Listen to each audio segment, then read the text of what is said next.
Hello friends, welcome to my study channel. दोस्तों, स्वागत है आपका मेरे इस चैनल पे। दोस्त, जैसा कि आप देख रहे हैं कि आज बिहार सिविल कोर्ट के लिए जीके जीएस का ये सेट नंबर 3 है। ठीक है, ये सेट नंबर 3 है जो प्रीवियस ईयर क्वेश्चन पे आधारित है। सबसे पहले मैंने आपको प्रीवियस ईयर करवा दिया था, उसका भी लिंक वीडियो के डिस्क्रिप्शन में है।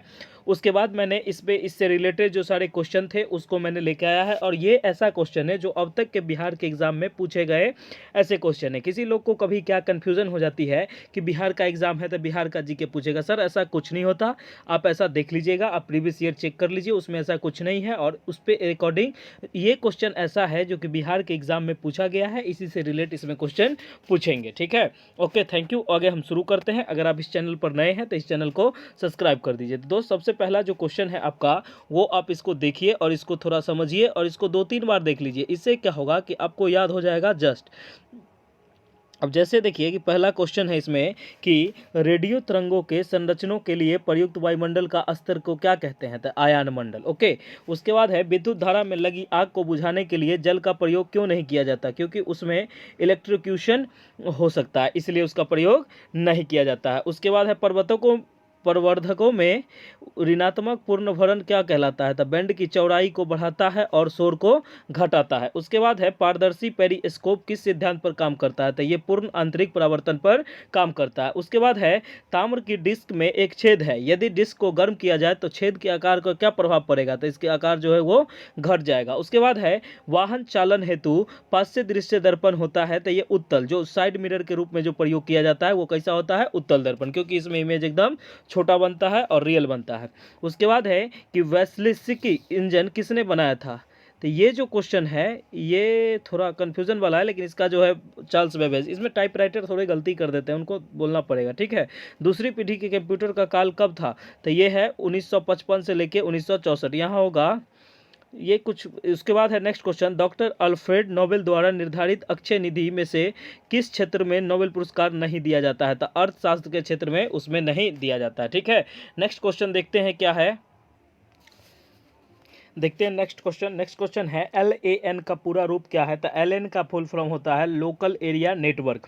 उसके बाद होता है लीग ऑफ नेशन की स्थापना कब हुई थी, तो 10 जनवरी 1920। उसके बाद है पद्मश्री का सम्मान पाने वाली सबसे पहली अभिनेत्री कौन थी, तो देविका रानी। देखिए, ये जो क्वेश्चन है ये बहुत बार बिहार के एग्जामों में पूछा गया है। अब देखिएगा क्वेश्चन बैंक तो उसमें पता चलेगा। ठीक है, उसके बाद है नायलॉन के आविष्कार के साथ कौन संबंधित है, डॉक्टर वेलेस एल कैथर्स। उसके बाद है सोडियम बेंजोएड का प्रमुख उपयोग क्या है, तो खाद्य पदार्थ के संरक्षण में इसका प्रयोग होता है।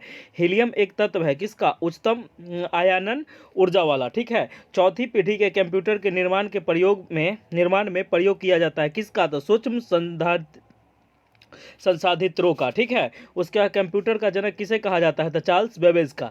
शतरंज की कौन सी भारतीय महिला खिलाड़ी ऐसी है जो सुपर ग्रैंड मास्टर स्तर तक पहुंचकर विश्व की दूसरी श्रेष्ठ महिला खिलाड़ी बन चुकी है, तो ये है कॉनेरू हम्पी। उसके बाद है CPU का पूरा नाम क्या होता है, सेंट्रल प्रोसेसिंग यूनिट। संयुक्त राष्ट्र संघ की स्थापना कब हुई थी, 24 अक्टूबर 1945 को। ये सब जो क्वेश्चन है एकदम VVI क्वेश्चन सब है, ये सबसे बहुत सारे एग्जाम में क्वेश्चन पूछे गए और ये ऐसे ही क्वेश्चन है जो कि बिहार के एग्जाम में आया है। नेक्स्ट क्वेश्चन जो देखते हैं हम, वो क्वेश्चन है कि भारत में ज्ञानपीठ पुरस्कार पाने वाली पहली महिला कौन थी, तो अलसा पूर्णा देवी। ये रिसेंट जीके में भी इस टाइप का बहुत सारा क्वेश्चन है जो कि इसी पे रिलेटेड है। द साइंस ऑफ भारतनाट्यम पुस्तक किसने लिखी है, तो सरोज वैद्यनाथन ने। शहद का मुख्य अवयव क्या है, द फ्रुक्टोज। उसके बाद है नारा दो बूंद जिंदगी की किस कार्यक्रम के साथ संबंधित है, तो पल्स पोलियो अभियान के साथ। उसके बाद है सेवा सदन किनकी रचना है, तो प्रेमचंद्र की। WHO जिसको कहते हैं वर्ल्ड हेल्थ ऑर्गेनाइजेशन, विश्व स्वास्थ्य संगठन का मुख्यालय कहाँ है, तो जेनेवा स्विट्जरलैंड में। भारतीय संविधान में राज्य नीति के नीति निर्देशक सिद्धांत कहाँ से लिए गए हैं, तो ये आयरलैंड से लिए गए। देखिए, इस टाइप का क्वेश्चन VVI है, आप इसको अच्छे से पढ़ लीजिए और अच्छे से याद कीजिए। ठीक है, ये जो है उसके बाद सार्क का मुख्यालय कहाँ स्थित है, तो काठमांडू में। भारत में फेडरेशन कप का संबंध किस खेल के साथ है, फुटबॉल के साथ। भारतीय संविधान की 8वीं अनुसूची में भाषाओं की संख्या कितनी है, तो ये 22 है। ओके, भारतीय न्यूक्लियर विज्ञान का जनक किसे कहा जाता है, तो होमी जहांगीर भाभा जिसको बोलते हैं वही है।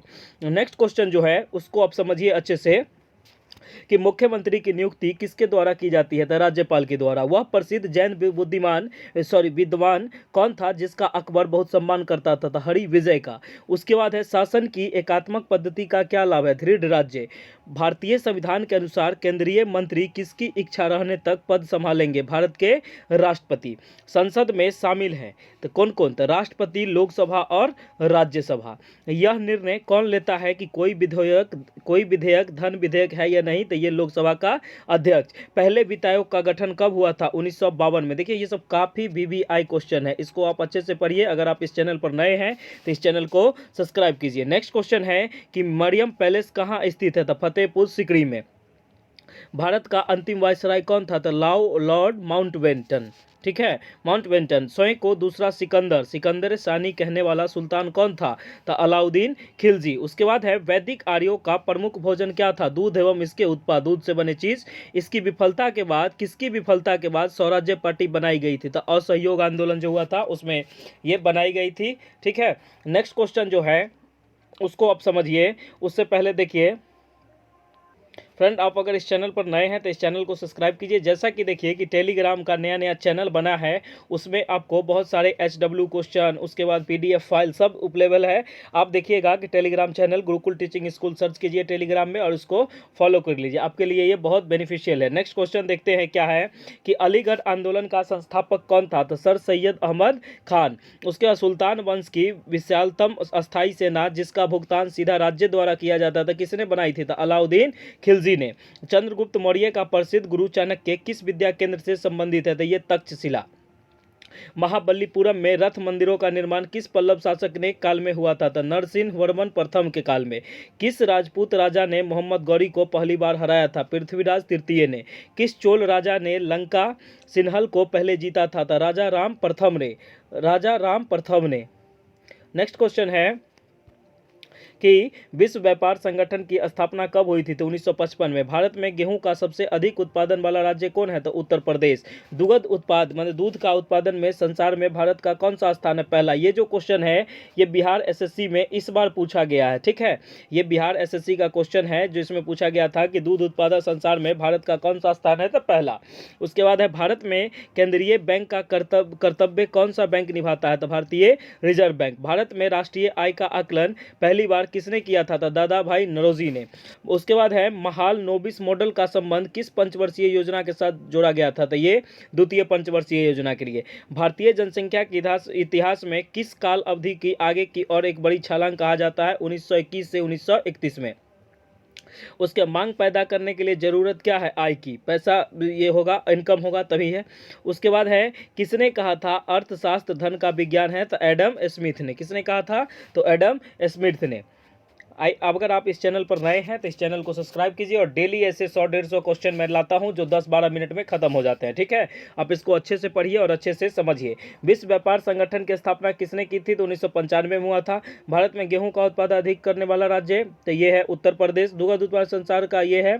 तो ये क्वेश्चन जो है दोस्तों ये हो चुका है। नेक्स्ट क्वेश्चन है भारत सरकार का सबसे अधिक राजस्व अर्जित करने वाला एकमात्र स्रोत क्या है? सीमा कर। उसके बाद वायुमंडल में ओजोन हादसे मुख्यतः किया जाता है क्लोरोफ्लोरोकार्बन द्वारा, CFC जिसको बोलते हैं, CFC द्वारा क्लोरोफ्लोरोकार्बन। उसका अमरवेल कसकुटा क्या है? एक पूर्ण तथा परजीवी है। हर्ट क्या कार्य करता है? रुधिर को शरीर से विभिन्न अंगों को पंप करता है। नेक्स्ट क्वेश्चन है कि विद्या की सबसे पुरानी पीठ कौन सी है? तो तक्षशिला। भारत का सबसे पहले तोपखाना का प्रयोग किसने किया था? तो बाबर ने। भागवत गीता का अंग्रेजी में अनुवाद करने वाला पहला यूरोपियन कौन था? तो चार्ल्स विलिकन्स। मानव जठर में प्रोटीन पाचन के लिए उत्तरदायी अनुकूलतम परिवेश क्या है? अम्लीय। उसके बाद समुद्री शैवाल पद का सर्वोच्चतम वर्णन किसके द्वारा किया गया था? समुद्र तल के सूक्ष्म हरे पादप के द्वारा। अमेजनी वन कैसा वन है? तो ये शीतोष्ण सदाबहार वन है। ये जो क्वेश्चन है बिहार SSC में पूछा गया इस बार का ये क्वेश्चन है। शिशु का लिंग किसके गुणसूत्री योगदान पर निर्भर करता है? तो ये पिता। उसके बाद है बायोफिल्म में कायिक प्रबंधन किसके माध्यम से होता है? तो पत्ता के माध्यम से। वयस्क मानव का सामान्य रक्तचाप कितना होता है? तो 120/80 mg। ठीक है, इसको देखिए कि रक्तचाप जो होता है 120/80, ये एकदम स्वस्थ मनुष्य का हुआ। ठीक है, उसके बाद हुआ औसत वयस्क के शरीर में कितना रक्त होता है? तो 5 से 6 लीटर। किस अर्धचालक को गर्म करने पर उसके प्रतिरोध पर क्या प्रभाव पड़ता है? तो उसका प्रतिरोध जो होता है अपरिवर्तित हो जाता है। नेक्स्ट क्वेश्चन है, मानव में तापमान का नियंत्रण कौन सी ग्रंथि करती है? तो हाइपोथैलेमस ग्रंथि जो होती है ये तापमान का नियंत्रित करती है। उसके बाद सबसे बड़ा शावक कौन सा जानवर पैदा करता है? तो नीली हेल। उसके बाद मानव जीनोम परियोजना के नेतृत्व करने वाला किसने किया था? तो फ्रांसिस क्रिक और जेम्स वाटसन ने। दृश्य छाप कैसे बनती है? तो फोटोग्राफिक कैमरा में। प्रकाश को सूर्य तक पहुंचने में कितना समय लगता है? तो 8.3 मिनट। ये क्वेश्चन इस बार भी पूछा गया था बिहार एसएससी में। उसके अपराश्रव्य तरंगों की आवृत्ति लगभग कितनी होती है? तो 20,000 हर्ट्ज से अधिक। नेक्स्ट क्वेश्चन है कि संयुक्त राष्ट्र शैक्षिक वैज्ञानिक का तथा सांस्कृतिक संगठन यूनेस्को का मुख्यालय कहाँ स्थित है? तो ये पेरिस फ्रांस में। भारतीय संविधान में सुदृढ़ केंद्र के साथ संघीय प्रणाली कहाँ से ली गई है? तो कनाडा से। थॉमस कप का संबंध किस खेल के साथ है? तो बैडमिंटन के साथ। भारत में संघ राज्य क्षेत्र कितना है? तो ये 7 है। भारत में सबसे ऊंचा बांध भाखड़ा बांध किस नदी पर है? तो सतलज पंजाब में। ओके, उसके बाद है म्यांमार की मुद्रा क्या है? तो म्यांमार की मुद्रा जो है ये कयात है। सबसे छोटा देश जनसंख्या में कौन सा है? Vatican city. भारत में लोकनायक की पदवी के साथ कौन अभिव्यक्त किया जाता है? तो जयप्रकाश नारायण। ठीक है, लोकनायक जयप्रकाश नारायण हम इनको बोलते हैं। भारत रत्न का सम्मान पाने वाले पहले व्यक्ति कौन थे? तो सीवी रमन। ट्रांस साइबेरियम रेलवे में टर्मिनल है किसको कहते हैं? तो सेंट पीटर्सबर्ग और व्लादिवोस्टॉक। ठीक है दोस्त, अगर आप इस चैनल पर नए हैं तो इस चैनल को सब्सक्राइब कर दें, और इसका जो गुरुकुल टीचिंग स्कूल का टेलीग्राम चैनल है उस पर आप जाइए टेलीग्राम पर और लिखिए गुरुकुल टीचिंग स्कूल, उसको जो आता है उसको आप फॉलो कीजिए। उसमें डेली आपको होमवर्क दिया जाता है और पीडीएफ फाइलें, और जो मैं बताता हूं उसके लिए पीडीएफ फाइल भी उसमें अवेलेबल है। आप इस चैनल को सब्सक्राइब कीजिए, और अगर आप इस चैनल पर नए हैं तो इस चैनल को सब्सक्राइब कीजिए। दोस्त, अगर आपको किसी भी क्षेत्र में, सरकारी क्षेत्र में आपको, या जैसे बिहार से बाहर किसी चीज़ में आपको बीएड करना है, डीएलएड करना है, या किसी भी क्षेत्र में एडमिशन करना है जहाँ के एडमिशन करना है, तो आप इस चैनल के माध्यम से ये जो है इस नंबर पे आप संपर्क कर सकते हैं। ठीक है, देखिए दोस्त, अगर आप इस चैनल पर नए हैं तो इस चैनल को सब्सक्राइब कर दीजिए। Okay, thank you so much, मिलते हैं नेक्स्ट वीडियो में, बाय।